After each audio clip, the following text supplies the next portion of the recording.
المستهزئين وما يأتيهم من ذكر من الرحمن محدث إلا كانوا عنه معرضين صدق اللہ العظیم۔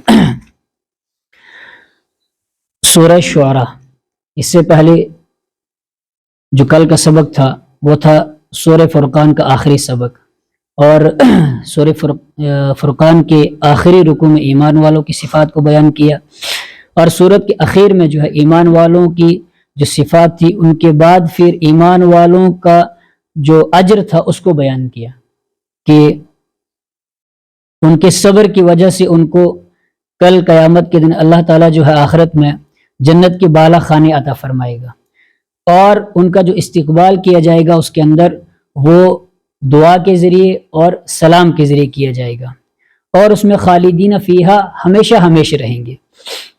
سورت ختم ہوئی۔ آج جو سبق ہے وہ سورہ شعراء کا سبق ہے۔ کفار مکہ رحمت عالم صلی اللہ علیہ وسلم کو کبھی کاہن کہتے تھے، کبھی جادوگر کہتے تھے، اور کبھی شاعر کہتے تھے، اور قرآن کریم کو شاعری کہتے تھے۔ تو سورت کا جو آخری رکوع ہے، سورہ شعراء کا جو آخری رکوع ہے، اس کے اندر جو ہے اس چیز کا جواب دیا کہ جو قرآن کریم کو شاعری کہتے تھے اور آپ صلی اللہ علیہ وسلم کو شاعر کہتے تھے، اس کا جواب دیا کہ شاعروں کے پیچھے جو ہے وہ گمراہ لوگ چلتے ہیں، اور قرآن کریم پر جو ایمان لانے والے ہیں وہ صحابہ کرام ہیں، اور صحابہ کرام کی نیکوکاری، عدل و انصاف اور پاکیزہ کردار اور اعلیٰ اخلاق کو مشرکین مکہ بھی جانتے تھے اور مانتے بھی تھے۔ تو اس کا جواب دیا کہ یہ قرآن کریم شاعری کیسے ہو سکتا ہے، اور نعوذ باللہ رحمت عالم صلی اللہ علیہ وسلم شاعر کیسے ہو سکتے ہیں۔ تو اسی بنا پر اس سورت کا نام بھی سورہ شعراء رکھا گیا، اور یہ سورت مکی ہے۔ حضرت عبداللہ بن عباس رضی اللہ تعالیٰ عنہ فرماتے ہیں کہ پہلے سورہ طٰہٰ نازل ہوئی، اس کے بعد پھر سورہ واقعہ نازل ہوئی، اور پھر اس کے بعد جو ہے سورہ شعراء نازل ہوئی۔ اور جب یہ سورت نازل ہوئی تو رحمت عالم صلی اللہ علیہ وسلم کی مکی زندگی کا وہ دور چل رہا تھا جب مشرکین مکہ رحمت عالم صلی اللہ علیہ وسلم کی دعوت کی بڑے زور و شور سے مخالفت کر رہے تھے، اور پھر اپنی پسند کے معجزات کا مطالبہ کر رہے تھے۔ اس صورت کے اندر آپ صلی اللہ علیہ وسلم کو جو ہے اس صورت کے ذریعے تسلی دی گئی، اور کائنات میں پھیلی ہوئی اللہ تعالیٰ کی جو قدرت کی نشانیاں ہیں ان کی طرف توجہ دلا کر کے اشارہ کیا گیا کہ اگر کسی کے دل کے اندر انصاف ہو اور وہ سچے دل سے حق کو تلاش کرنا چاہتا ہو تو اس کے لیے اللہ تعالیٰ کی قدرت کی نشانیاں کافی ہیں۔ اللہ تعالیٰ کی قدرت کی نشانیاں جو ہیں اس کی توحید کو ثابت کرنے کے لیے کافی ہیں، اس کو کسی معجزے کی ضرورت نہیں ہے، کسی معجزے کا مطالبہ کرنے کی ضرورت نہیں ہے۔ طاسیم میم حروف مقطعات ہیں، اور حروف مقطعات کا معنی اللہ کو معلوم ہے، اس کا مطلب، اور رحمت عالم صلی اللہ علیہ وسلم کو پتہ ہے، ان کے علاوہ کسی اور کو نہیں۔ تلک آیات الکتاب المبین، یہ آیتیں ہیں الکتاب المبین، واضح کتاب کی۔ قرآن کریم جو ہے یہ آیتیں ہیں واضح کتاب کی جو ہیں آیتیں ہیں۔ لعلک باخع نفسک الا یکونوا مؤمنین، لعلک شاید کہ آپ، باخع گھلا دیں گے، نفس کا اپنے آپ کو، اللہ یکونوا مؤمنین اس وجہ سے کہ یہ ایمان نہیں لاتے ہیں۔ یہاں سے رحمت عالم صلی اللہ علیہ وسلم کے انسانی ہمدردی کے مقابلے میں مشرکین کی جہالت کو بیان کیا گیا کہ ایک طرف اللہ تعالیٰ نے اپنے حبیب صلی اللہ علیہ وسلم کو ایسا دل دیا کہ آپ صلی اللہ علیہ وسلم ہمیشہ پریشان رہتے ہیں کہ کس طرح یہ لوگ اپنے آپ کو ایمان لا کر کے اپنے آپ کو دوزخ کے عذاب سے بچا لیں، اور اپنے آپ کو بچا لیں، اور دوسری طرف یہ لوگ ایمان ہی نہیں لاتے ہیں، اور ان کے ایمان نہ لانے کی وجہ سے رحمت عالم صلی اللہ علیہ وسلم دکھی ہوتے ہیں، پریشان ہوتے ہیں، اتنا دکھی ہوتے ہیں، اتنے زیادہ پریشان ہوتے ہیں کہ خود اللہ تعالیٰ نے فرمایا کہ لعلک باخع نفسک، اے میرے محبوب یہ مشرکین مکہ ایمان نہیں لاتے ہیں، یہ نہیں مانتے ہیں، تو اگر یہ نہ مانے، یہ ایمان نہ لائیں تو آپ اپنے آپ کو بھلا دیں گے، لہٰذا ان پر آپ کو اتنا زیادہ صدمہ کرنے کی ضرورت نہیں ہے، اتنا غمگین ہونے کی، اتنا پریشان ہونے کی ضرورت نہیں ہے، کیوں؟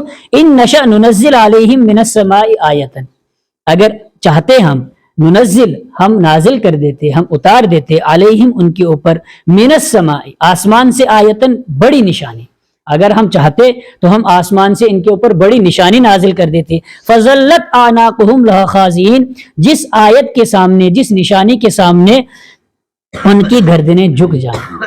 کیا مطلب؟ یہ نہیں مانتے ہیں اور آپ غمگین ہو رہے ہیں، پریشان ہو رہے ہیں اور آپ اپنے آپ کو گھلا رہے ہیں، آپ کو ایسا نہیں کرنا چاہیے۔ کیوں؟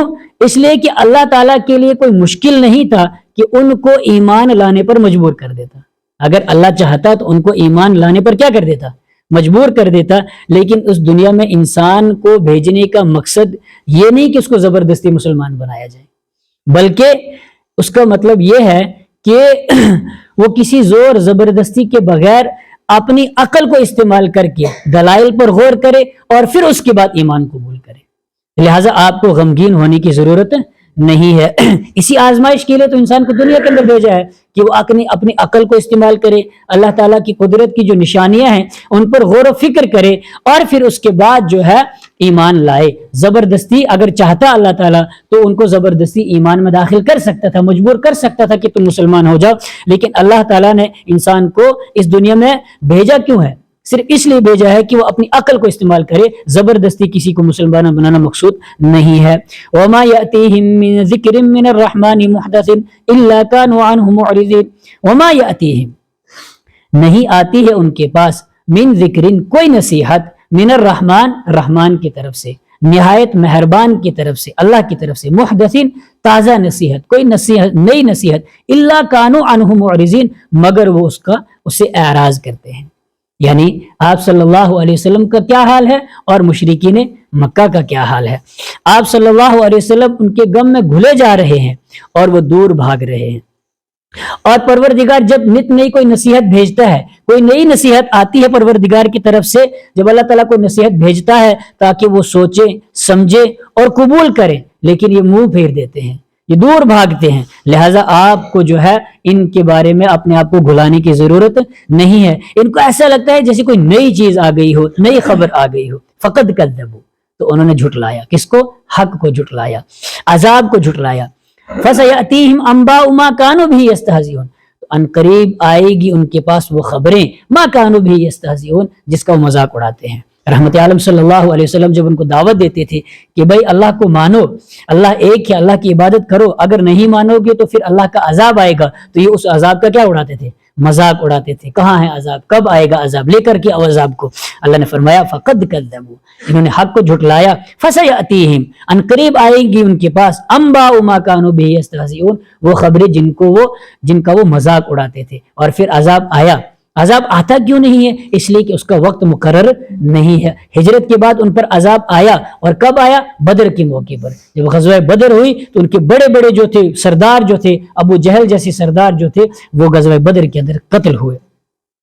اولم یروا الی الارض کم انبتنا فیہا من کل زوج کریم، اولم یروا الی الارض، کیا انہوں نے نہیں دیکھا زمین کی طرف؟ کم انبتنا فیہا، کتنی چیزیں اگائی ہم نے اس سے، فیہا اس میں، یعنی زمین کے اندر، من کل زوج کریم، ہر عمدہ قسم کی چیزوں میں سے، ہر عمدہ قسم میں سے، ہر عمدہ قسم جو ہے ہم نے زمین سے اگائی۔ کیا انہوں نے زمین میں غور نہیں دیکھا، زمین کے اندر غور و فکر نہیں کیا کہ کتنی چیزیں ہم نے اس میں سے اگائی؟ ہر عمدہ قسم کی چیز ہم نے زمین سے اگائی، کیا انہوں نے اس بارے میں غور و فکر نہیں کیا؟ یعنی زمین کی طرف کیوں نہیں دیکھتے ہیں کہ زمین کے اندر کتنی پر رونق زمین ہے، اور کتنے مختلف الوان اور اشکال کے نباتات نے اس کو کیسے مزین کر رکھا ہے۔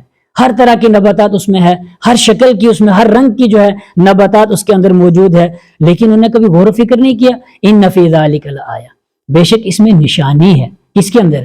زمین کے اندر نشانی ہے۔ کیا نشانی ہے؟ کہ جس نے اس زمین کو اس انداز میں پیدا کیا کہ جس کے اندر ہر قسم کے الوان اور ہر قسم کے اشکال کے نباتات جو ہے وہ موجود ہے، اور زمین سرسبز و شاداب ہے، جس نے تمام چیزیں بنائی، وہ ایک لمحے کے اندر اس زمین کو ویران بھی کر سکتا ہے۔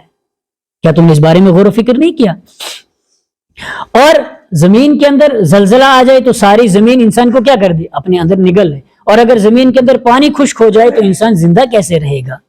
رہ ہی نہیں سکتا. ان فی ذلک لآیہ، بے شک اس کے اندر نشانی ہے، یعنی زمین کے اندر نشانی ہے. وما کان اکثرهم مؤمنین، اور ان میں سے اکثر لوگ ایمان نہیں لاتے ہیں.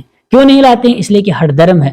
اور جو انسان ہٹ دھرم ہوتا ہے اس کا مزاج یہ ہوتا ہے کہ اس کو وہ حق کو تلاش کرنے کے لیے کسی دلیل کو تلاش نہیں کرتا ہے، بلکہ ایسی دلیل تلاش کرتا ہے کہ جس کے ذریعے سے وہ بہانے تلاش کر سکے، بہانے بنا سکے.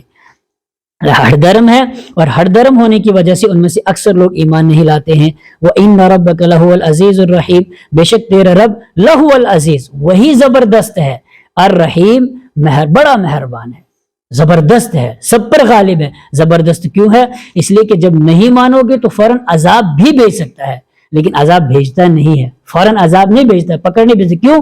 اس لیے کہ الرحیم، وہ بڑا مہربان ہے. وہ بندے کو سنبھلنے کا موقع دیتا ہے، اور سنبھلنے کا موقع اس لیے دیتا ہے اب ایمان لائے گا، اب توبہ کرے گا، اب توبہ کرے گا. لیکن جب توبہ نہیں کرتا ہے تو پھر اللہ کے عذاب کا کوڑا اس پر برستا ہے. وَإِنَّ رَبَّكَ لَهُوَ الْعَزِيزُ الرَّحِيمُ، بے شک تیرا رب لَهُوَ الْعَزِيزُ، وہی زبردست ہے، وہی غالب ہے، الرحیم بڑا مہربان ہے. اللہ تعالی ہم سب کو عمل کرنے کی توفیق عطا فرمائے.